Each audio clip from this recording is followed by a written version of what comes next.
Hi everyone, welcome to Roshni's Food and Life. എന്തൊക്കെയുണ്ട് എല്ലാവർക്കും വിശേഷങ്ങളൊക്കെ? സുഖമായിട്ടിരിക്കുന്നു എല്ലാവരും. അപ്പോൾ ഇവിടെയും ഞങ്ങൾ സുഖമായിട്ടിരിക്കുന്നു, കുഴപ്പമൊന്നുമില്ല, ഹാപ്പിയാണ്. അപ്പോൾ ഇന്ന് ഞാൻ വന്നിരിക്കുന്ന റെസിപ്പി വേറെ ഒന്നുമല്ല, നമ്മുടെ എല്ലാം പ്രിയപ്പെട്ട ഉള്ളിവട റെസിപ്പി ആയിട്ടാണ് എത്തിയിരിക്കുന്നത്. പ്രത്യേകിച്ച് ചായക്കട തട്ടുകട അതൊക്കെ കേൾക്കുമ്പോൾ തന്നെ നമ്മുടെ മനസ്സിലേക്ക് വരുന്ന കുറച്ച് വടകളുണ്ടല്ലേ, ഉള്ളിവട, ഉഴുന്നുവട, പരിപ്പ് വട. എനിക്ക് ഏറ്റവും ഇഷ്ടം ഉള്ളിവടയാണ് കേട്ടോ. അപ്പോൾ ഇന്ന് ഉള്ളിവടയുടെ റെസിപ്പിയാണ്. ഒരുപാട് സ്റ്റൈലിൽ നമ്മൾ ഉണ്ടാക്കാറുണ്ട്. ഉള്ളി കൂട്ടിയിട്ടുണ്ടാക്കും, മൈദയുടെ അളവ് കൂട്ടിയിട്ടുണ്ടാക്കും. അപ്പോൾ ഇന്ന് നമ്മുടെ ഉള്ളിവട എങ്ങനെയാണ് നമ്മൾ തയ്യാറാക്കി എടുക്കുന്നത് നോക്കാം.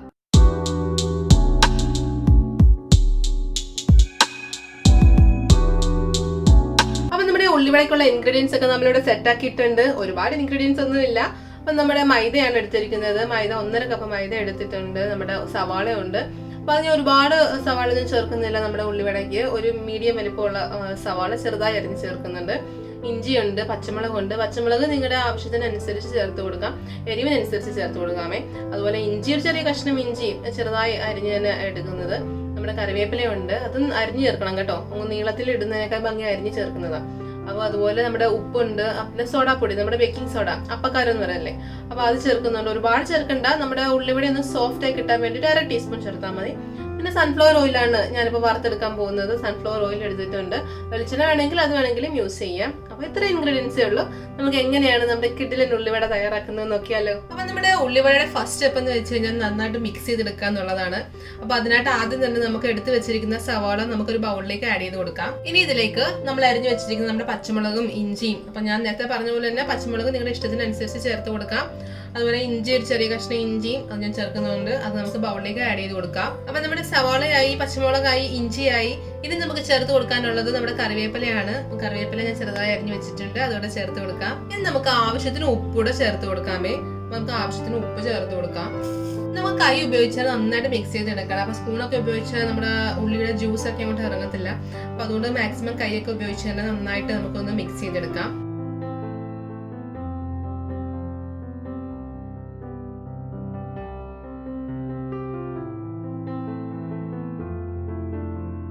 ഇനി നമുക്ക് ഇതിലേക്ക് നമ്മൾ എടുത്തു വെച്ചിരിക്കുന്നത് നമ്മുടെ മൈദ ചേർത്ത് കൊടുക്കാം. അതായത് നമ്മുടെ 1.5 കപ്പ് മൈദ ചേർത്ത് കൊടുക്കാം. ഇതിലേക്ക് നമുക്കൊരു 1/2 ടീസ്പൂൺ ബേക്കിംഗ് സോഡ കൂടെ ആഡ് ചെയ്ത് കൊടുക്കാം. അപ്പം ബേക്കിംഗ് സോഡ തന്നെ ഉണ്ട് കേട്ടോ, ബേക്കിംഗ് പൗഡർ ഒന്നും ആഡ് ചെയ്തേക്കല്ലേ. അപ്പം നമ്മുടെ അപ്പക്കാരം, നമ്മുടെ എല്ലാവരുടെയും വീട്ടിൽ തന്നെ കാണുന്ന ബേക്കിംഗ് സോഡ, നമ്മുടെ സോഡാപ്പൊടി ചേർത്ത് കൊടുത്താൽ മതി. 1/2 ടീസ്പൂൺ തന്നെ മതിയാവുക, അത് കൂടുതൽ ചേർക്കണ്ട. 1/2 ടീസ്പൂൺ ചേർത്ത് കൊടുത്ത് നമുക്ക് വെള്ളം കൂടെ ഒഴിച്ച് നന്നായിട്ട് മിക്സ് ചെയ്തെടുക്കാം. പിന്നെ വേറൊരു കാര്യം എന്ന് വെച്ച് കഴിഞ്ഞാൽ വെള്ളം ഒഴിക്കുമ്പോൾ ശ്രദ്ധിക്കേണ്ടത്, നമ്മൾ നമ്മുടെ ഉള്ളിവരയുടെ ഈ മാവുണ്ടല്ലോ, നമ്മൾ മാവ് റെഡിയാക്കിയിട്ട് ഒരു 1.5 മണിക്കൂർ, 1 മണിക്കൂർ തൊട്ട് 1.5 മണിക്കൂർ വരെ ഒന്ന് സോഡാപ്പൊടി ഒന്ന് പൊങ്ങി വരണമല്ലോ, ഇട്ടുമ്പോൾ ഒന്ന് പൊങ്ങി വരാൻ വേണ്ടി വെക്കുന്നുണ്ട്. അപ്പം നമ്മൾ ഉപ്പും ഉള്ളി എല്ലാം കൂടെ ഞെടി വെച്ചേക്കുന്നുണ്ട്, അതിൽ നിന്നുകൂടെ കുറച്ച് വെള്ളം ഇറങ്ങാൻ സാധ്യതയുണ്ട്. അപ്പോൾ വെള്ളം ചേർക്കുമ്പോൾ കുറഞ്ഞ അളവിൽ ചേർത്താൽ മതി. അപ്പം ഞാനിവിടെ 1.5 കപ്പിന് ഒരു 1/2 കപ്പ് വെള്ളമേ ചേർക്കുന്നുള്ളൂ. ബാക്കി നമ്മൾ ഉണ്ടാക്കിയെടുക്കാൻ പാകം ആകുമ്പോഴത്തേനുണ്ടല്ലോ ഈ ഉള്ളിയിൽ നിന്നെല്ലാം വെള്ളം ഇറങ്ങിയിട്ട് കറക്റ്റ് പരുവത്തിലായിരിക്കും. അപ്പൊ വെള്ളം ചേർക്കുമ്പോൾ പ്രത്യേകം ശ്രദ്ധിക്കണം. ആദ്യം തന്നെ ഒരുപാട് വെള്ളം എടുത്ത് ഒഴിക്കരുത്. കുറേശ്ശെ വെള്ളം ഒഴിച്ച് ഇച്ചിരി കട്ടിയായിട്ടിരുന്നോട്ടെ, കുഴപ്പമില്ല. നമ്മൾ ചുട്ടെടുക്കാറാകുമ്പോഴത്തേന് അല്ലെങ്കിൽ നമ്മൾ ഉള്ളിവട റെഡിയാക്കി എടുക്കാറാകുമ്പോഴത്തേന് കറക്റ്റ് ആയിക്കോളും. ആ വെള്ളം ഉള്ളിൽ നിന്നൊക്കെ ഇറങ്ങി കറക്റ്റ് ആയിക്കോളൂ. അപ്പൊ നമുക്ക് കുറേശ്ശെ വെള്ളം ഒഴിച്ച് കുഴച്ചെടുക്കാം.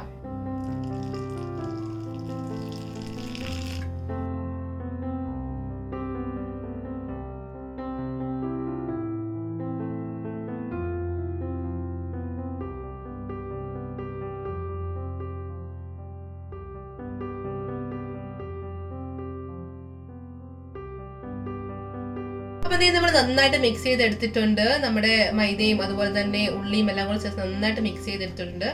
അപ്പം നമുക്കിത് 1 മണിക്കൂർ തൊട്ട് 1.5 മണിക്കൂർ വരെ നമുക്ക് റെസ്റ്റ് ചെയ്യാൻ വെക്കണം. അപ്പം 1 മണിക്കൂറിനും 1.5 മണിക്കൂറിനും ഇടയ്ക്ക് എപ്പം വേണേലും നിങ്ങൾക്ക് ചെയ്യാവുന്നതാണ്. അപ്പം ചെറുതായിട്ടൊരു പുളിക്കണം. നമ്മുടെ ബേക്കിംഗ് സോഡ ആഡ് ചെയ്തിട്ടില്ലേ, എന്തായാലും നമുക്ക് നല്ല സോഫ്റ്റ് ആയിട്ട്, പുറത്ത് നല്ല ക്രിസ്പിയും അകത്ത് നല്ല സോഫ്റ്റ് ആയിട്ടുള്ള നമ്മുടെ ഉള്ളിവട റെഡിയായി കിട്ടത്തുള്ളൂ. അപ്പൊ നമുക്കിത് അടച്ച് വെക്കാം. അതിന് മുമ്പ് ഒരു കാര്യം ശ്രദ്ധിക്കേണ്ടത്, ഉപ്പൊന്ന് ടേസ്റ്റ് ചെയ്ത് നോക്കണം കേട്ടോ.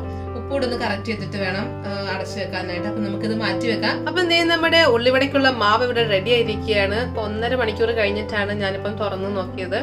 അപ്പൊ നമുക്കിനിയും വേറെ പരിപാടികളൊന്നുമില്ല, ഡയറക്റ്റ് ഫ്രൈ ചെയ്തെടുക്കാം. അപ്പൊ നമ്മള് മാവ് ഓരോ ബോളായിട്ട് എടുത്ത് എണ്ണയിൽ ഇടുന്നതിന് മുമ്പും കൈ ഉണ്ടല്ലോ വെള്ളത്തിലൊന്ന് മുക്കണം, അല്ലെങ്കിൽ നമ്മുടെ മാവ് കയ്യിൽ ഒരുപാട് ഒട്ടിപ്പിടിക്കും. അത് മാത്രമല്ല നടുക്ക് ഹോൾ ഉണ്ടാക്കുന്ന സമയത്തും കയ്യിൽ കുറച്ച് വെള്ളം ഉള്ളത് നല്ലതാട്ടോ. അപ്പം എക്സാക്ട് ഹോൾ വരാൻ വേണ്ടിയും വെള്ളം കയ്യിൽ തൊടുന്നത് നല്ലതാണ്. അപ്പൊ അതിനുവേണ്ടി ഞാനൊരു ബൗളിൽ വെള്ളം എടുത്ത് വെച്ചിട്ടുണ്ട്. അപ്പൊ നമുക്കിനി ഫ്രൈ ചെയ്ത് തുടങ്ങാം. അപ്പൊ നമ്മുടെ ഉള്ളിവട തയ്യാറാക്കി എടുക്കാനായിട്ട് ഞാനൊരു പാനിൽ എണ്ണ ഒഴിച്ച് ചൂടാക്കാനായിട്ട് വെച്ചിട്ടുണ്ട്. അപ്പം എണ്ണ ഒരുപാട് അങ്ങ് ചൂടായി ഭയങ്കര ചൂടായിട്ട് നിൽക്കരുത്. കാര്യം നമ്മൾ ഉള്ളിവട ഇടുമ്പോഴേ അങ്ങ് കരിഞ്ഞു പോകും. അതുപോലെ തന്നെ ഭയങ്കര സിമ്മിലാക്കി ലോ ഫ്ലെയിമിൽ വെച്ചേക്കുവാണെങ്കിൽ എണ്ണ ഭയങ്കരമായിട്ട് കുടിക്കുകയും ചെയ്യും.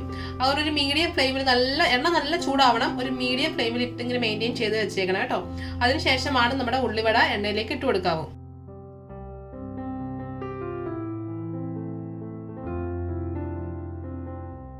അപ്പൊ നമ്മുടെ എണ്ണ നന്നായിട്ട് ചൂടായിട്ടുണ്ട്. ഇതിലേക്ക് നമുക്ക് ഉള്ളിവട ഓരോന്നോരോന്നായിട്ട് ഇട്ട് കൊടുക്കാം.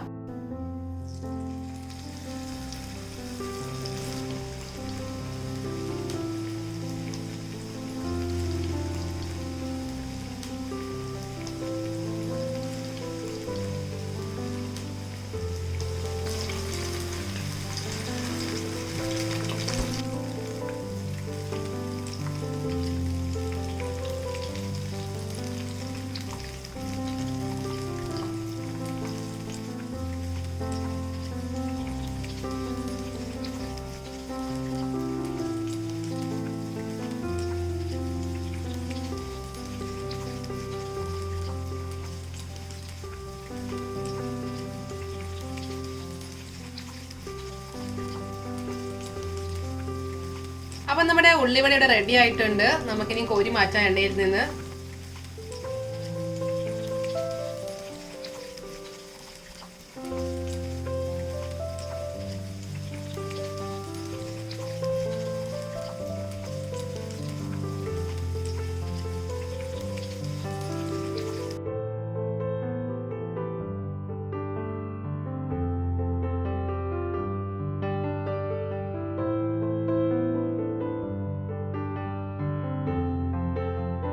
അപ്പൊ എങ്ങനെയുണ്ടായിരുന്നു നമ്മുടെ ഉള്ളിവട?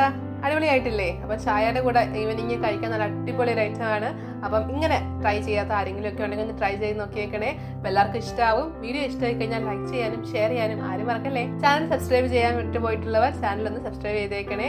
ഇതുപോലത്തെ നല്ല നല്ല റെസിപ്പീസുമായിട്ട് നമുക്ക് അടുത്ത വീഡിയോയിൽ കാണാം. അതുവരെ ബൈ, ടേക്ക് കെയർ. രുചിയുടെ വർണ്ണങ്ങൾ നിങ്ങളുടെ മനസ്സ് നിറയ്ക്കട്ടെ. സ്നേഹത്തോടെ റോഷ്നീസ് ഫുഡ് ആൻഡ് ലൈഫ്.